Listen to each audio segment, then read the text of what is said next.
Annapolis, Maryland, Senator John McCain's final journey ended on a grassy hill at the U.S. Naval Academy within view of the Severn River and earshot of midshipmen present and future, and alongside a lifelong friend. A horse-drawn caisson carrying the senator's casket led a procession of mourners from the Academy's chapel to its cemetery Sunday following a private service.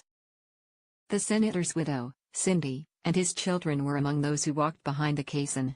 Joining them were family and friends as well as members of McCain's class of 1958 and military leaders. The U.S. Navy band played marches along the way and several hundred Naval Academy midshipmen lined the path. A flyover of military aircraft in missing man formation honored the Navy pilot who was shot down over Vietnam and held more than 5 years as a prisoner of war.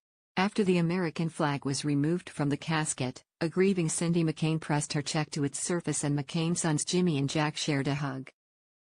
Defense Secretary Jim Mattis presented flags to Cindy McCain and Roberta McCain, the senator's 106-year-old mother. The burial was private as per the wishes of McCain. The Arizona Republican and 2008 presidential nominee died August 25 from brain cancer at age 81. Those offering tributes or readings during the funeral service included Senator Lindsey Graham, RSC, McCain's sons Jack and Douglas, retired General David Petraeus, former CIA director, and Mark Salter, McCain's longtime co-author. Petraeus said McCain was a man of great courage, unshakable determination, and unwavering devotion to our country and those who defend it, according to remarks released by the family. Jack McCain said of his father, "He fought hard, obstinately, exuberantly because he liked to fight, but more importantly, because he believed in what he was fighting for." He later added, "My father fought and suffered, endured defeats, rose from the ground and fought again to keep faith with his heroes, to safeguard the country he loved and her causes, to be a better man, and to make a better world." Earlier, as the hearse carrying McCain passed through a gate and into the Academy, there was loud applause from the several hundred people lining the street outside on the hot and muggy summer day. Many held their hands over their hearts and waved American flags. Some shouted, "God bless you." People in the crowd held signs that read Senator John McCain thanks for serving. Godspeed and rest in peace, Maverick.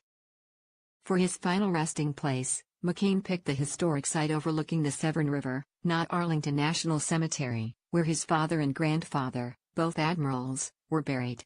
Years ago Chuck Larson, an admiral himself and an ally throughout McCain's life, reserved 4 plots at the cemetery, 2 for McCain and himself, and 2 for their wives, now widows. Larson died in 2014, and McCain wrote in a recent memoir that he wanted to be buried next to his friend, near where it began.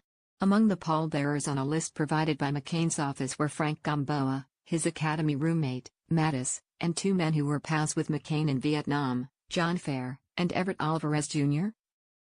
Tributes to McCain began Wednesday in Arizona and continued for the remainder of the week. On Saturday, speeches by his daughter Meghan and 2 former presidents, Republican George W. Bush and Democrat Barack Obama, remembered McCain as a patriot who could bridge painful rivalries.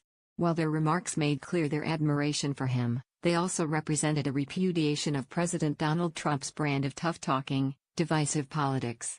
Trump and McCain were at odds during the 2016 campaign and for much of Trump's presidency.